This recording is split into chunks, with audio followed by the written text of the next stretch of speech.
there's a bunch of different coaches, but they are all there on certain days, so they get to know each one of them, and they know how she works. They know how to work with her and each of the Yeah, like where her strengths are, what she does and doesn't respond to. Yeah. All right, guys. So I think we made it just a little bit into factoring, and I've got that factoring handout, but I don't want to give it out quite yet because there's a lot on it that we haven't talked about yet. So I don't want to freak you out with the handout. Any questions from homework? First off. Page 375, number 40.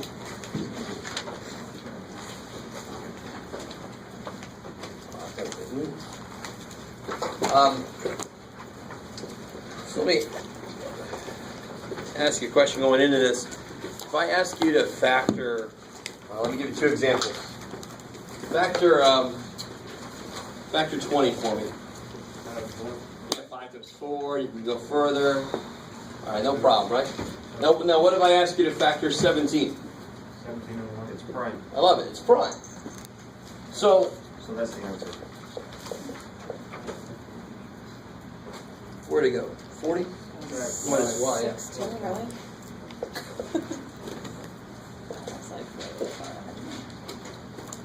So in this problem, what numbers do you need? What must the two numbers do?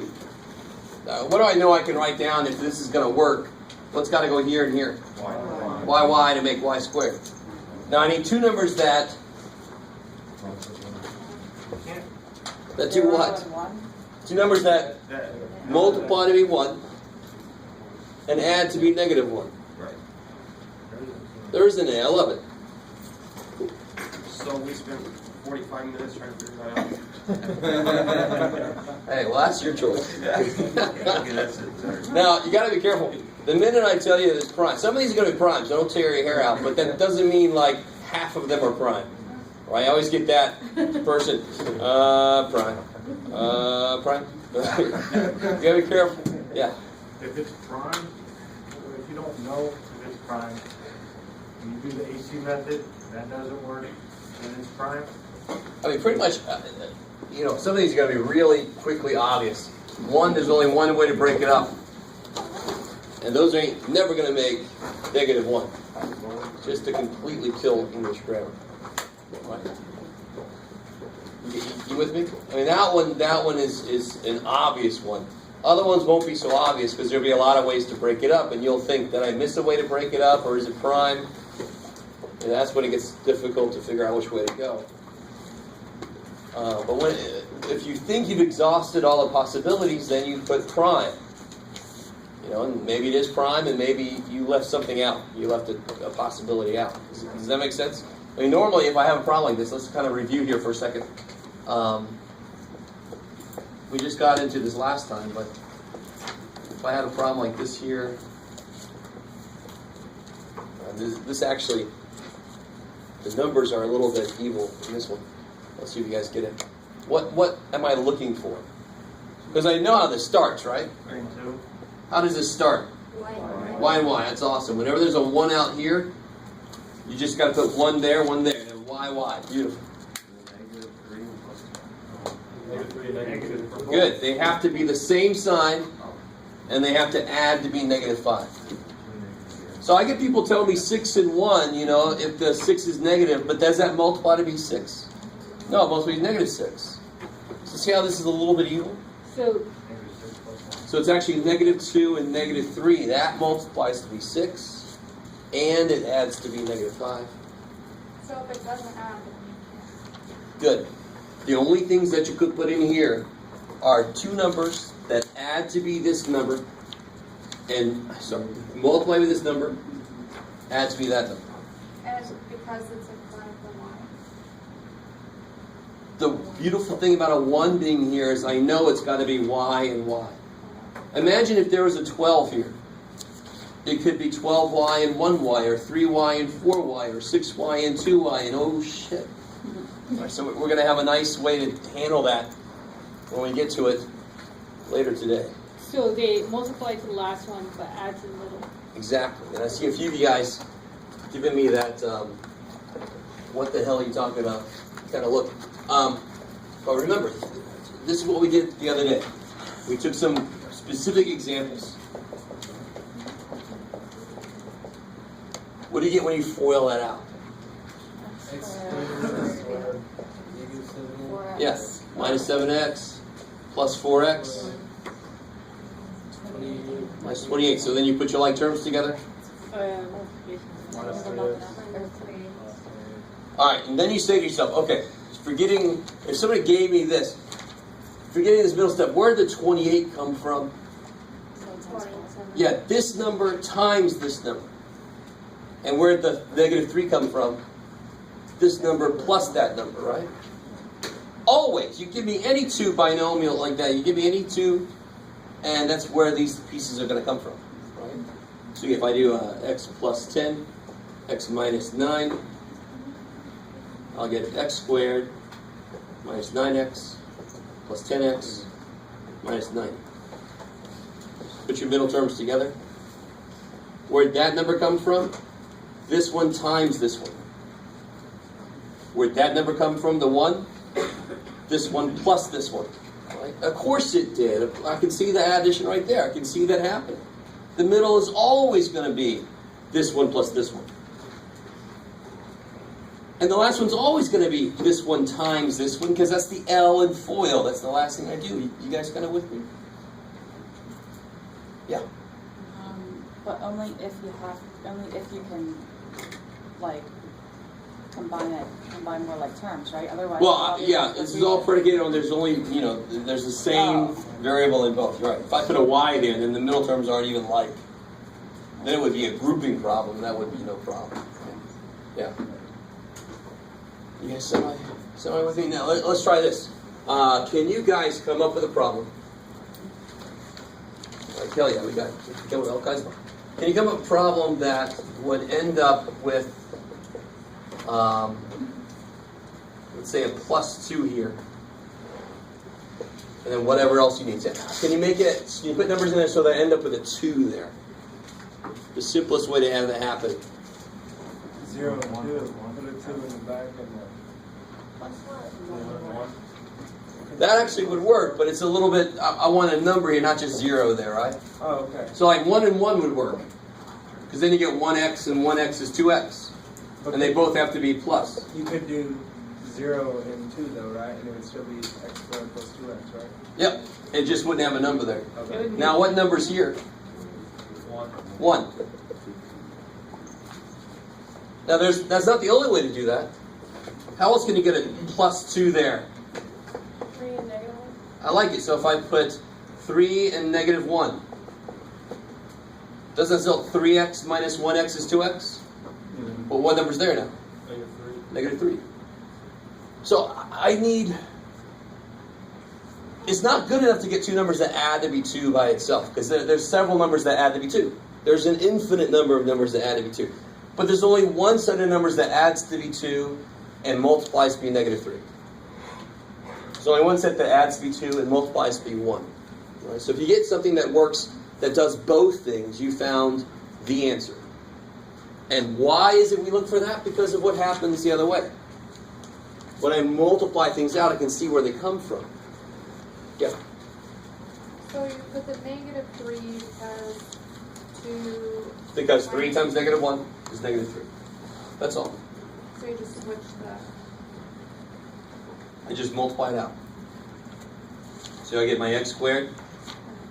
My plus 3 minus 1 is plus 2x minus 3. I'm going to multiply that thing out. Cool. Let's try a couple more straight up. Is this, what chapter is this? This is section 6.2. Did we lecture on this part yet? Oh, hell yeah. We did on this exact one? Yes. We did? Oh, no. At the end of class yesterday. I know a few of you guys were here with me, so remember that? Maybe not.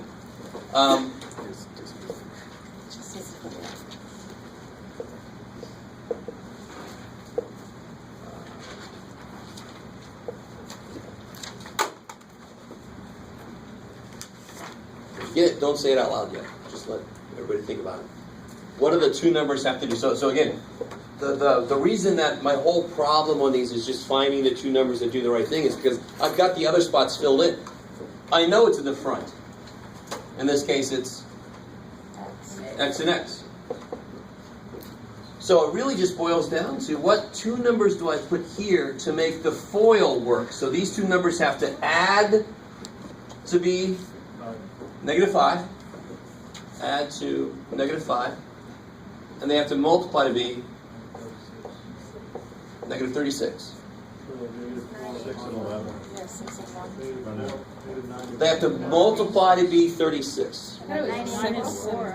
I like it. So let's think about it. Hold on. I'm with you guys, don't worry. So if you start looking at factors of 36.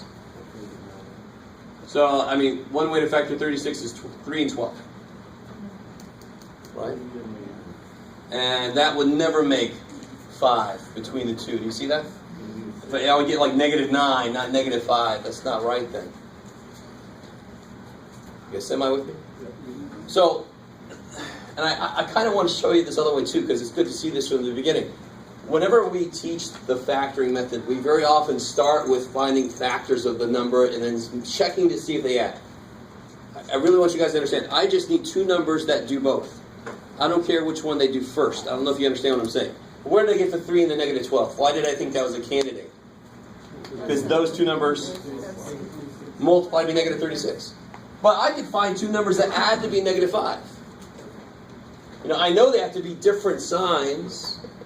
One has to be positive, one has to be negative, because I know they have to multiply to be negative. So for example, what about -10 and 5?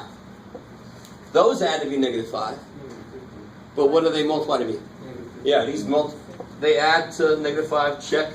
Multiply to -50, damn. But the next one doesn't have to be the one with the -5, it can be the 36 that we do. Like the very next one would say x to that, x times x is x squared. The next one would be x times whatever's at that last spot, right? So would it have to be the 5? Like something to make the -5? No. Remember, this middle term, never forget this. And do this one more time. So if I got x plus 8, no, this is good. I'm sure other people have the same question. X minus 6. Neither one of those numbers is going to show up in the middle at the end. Neither one is going to show up in the middle. Because what do those two numbers do with each other? Combine, don't they? So neither one of those numbers is probably going to be 5. They have to add somehow to be 5. You with me? So when I multiply this out, I get x squared minus 6x plus 8x minus 48. So when you add -6 and 8, you get 2. When you multiply -6 and 8, you get -48. So all we're doing, here I started with the two numbers. I knew what the two numbers were, and I did them. And I added them, and I multiplied them. Now we just got to think backwards. If they give me this problem, like, okay, there must have been a number here and a number there that when you multiplied them, you got this. And when you added them, you got this. So now I got to think backwards. What could have been there to make that happen? And the easiest way to make two things happen is make one of them happen and then check to see if the other thing's happening at the same time. Right? So like if I had to go out and find somebody who was over 7 foot tall, who also knew how to play guitar, what would I do first? 7 feet tall. Go find freaking 7 foot tall people. You're 7 foot tall, you know how to play guitar? No. And so I make one thing happen and then I check to see if the other thing happens. You with me? That's really all we're doing here. There's no guitar playing here, but oh well, it's the same idea. I need two numbers that multiply to be -36. So I could sit down and just make a list of all the things that make 36. 18 and 2. That would make -36, right? Yeah, But that doesn't add to be -5. how many things make -5? You know what I mean? Like I know, that's my point. I could also make a list. So this is the list multiply to be -36. I could certainly also make a list add to be -5. You don't have to do both. You just do one of them, and then each time you find something, you check. Does that add to be -5? No. It does one of the things, but not the other thing. You with me? What do I mean when I say that? It's got to do two things. Add to be -5, multiply to -36. What else multiplies to be -36? There you go. Someone's just get to the answer, Jeff. If I make the 9 negative, that certainly makes -36 when I multiply. What do I get when I add? -5. Cool. So this would be minus 9 plus 4, or plus 4. I don't care which order it's in, right? 5 times 2 is the same thing as 2 times 5. Multiplication doesn't care what order you do it in. A question. Yep. Is there a way in which you generally put one number before the other, or does it really not matter? Truly does not matter. Okay. Truly. Just so doesn't matter. Yeah. Whatever way you think of. As long as the 4 is positive and the 9 is negative, you're good. Yeah. Thank you. Sure. Just to show an example of where it might help to think of it the other way. Make sure I'm on the camera.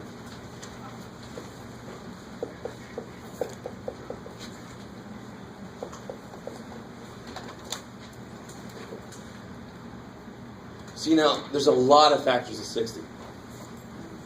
You guys with me? 60 is one of the numbers that has the most factors, and that's one reason why we have 60 seconds in a minute and 60 minutes in an hour. Right? I don't know if you guys realize that. Babylonians use 60 as their base, whereas we use 10. Freaky stuff. All has no bearing on this problem, I know. But again, if I start with this, it's a little easier. It is easier to find two numbers to add to be negative 11. It's so much easier. Tell me one thing about the pair of numbers, though. Are they the same sign, or are they different signs? And that is incredibly important. You would never tell me 5 and 6 add to be 11. No, they don't. One of them's got to be negative. Negative 5 and 6 would make 1.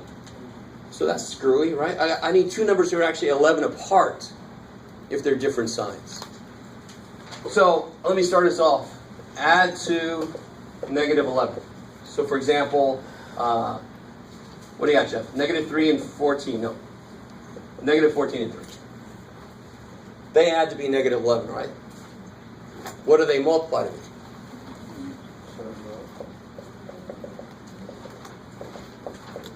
Yeah, they multiply to be negative 42. So no good. So I try again. I'm pretty close though, aren't I? Negative 42 is pretty close to 60. Or negative 15. Yeah, so then I'm a little too small, so let me step up. 4, negative 15. That multiplies to be, well, that adds to be negative 11. What does it multiply to be? 60. There's my two numbers. Right? So this could be a question I could ask you on like the 5th day of class. I could just, not even in this context, I'd just say, try to come up with two numbers that add to be this and also multiply, and you can kind of figure it out. This is kind of its own problem. It's independent of factoring. It's just its own little number problem. But the reason we do it for factoring is, I know this is x and x. It's just a mystery what the hell's there. But I have clues. I know they have to do certain two things. And now we got it. So x plus 4, x minus 15, done. So again, I could have put the 15 minus 15 on the Yeah, wall if you wanted to. Like Jeff, I like my negatives first. That was wrong with you? Either way. Or, for whatever reason. Battery died. No. Poor little dude. It's getting low. It's 12% remaining. Okay. Try one more out. Let me give you guys one to try on your own. As I see if my spare battery has power. Oh yeah, he's got one bar on. Here, you guys try. Let me give you two. Try these two.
Alright, so I know this has got to be x and x to make x squared. So that part's not a problem.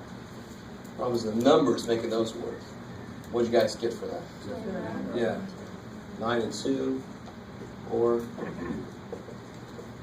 those are the same thing. Cool.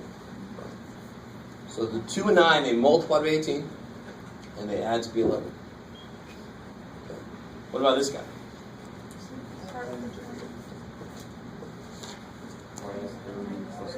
Yeah, so I would start, you could do factors of 300, and I mean the 20 is kind of nice. You might hit it, you might hit the 30 and 10 pretty quickly. Or you can do, make negative 20 out of two numbers. So like 40 and 20 make negative 20 if the 40 is negative, but they multiply to be way too much. Right? So I mean the whole thing is if you need two things that together do these two different things, right? So I need two numbers that add to be something and multiply to be something else. I make two numbers that do one of them and then check to see if they do the other one. That's the whole idea.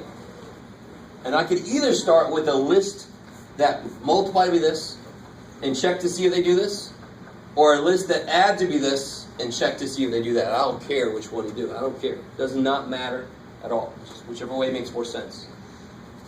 So sure enough, that's multiplied by negative 800. That's too big. So then you take a step down, and that's negative 300. Check.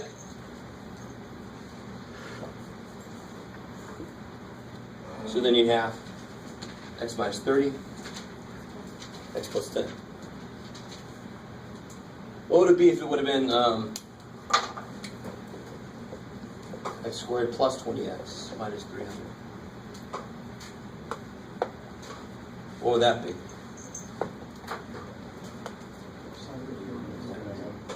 Same thing, except now the bigger one's got to be positive, so the middle number comes out positive, right? X plus 30, x minus 10. I got 15 negative 35. That's still kind of. What's 15 times 35?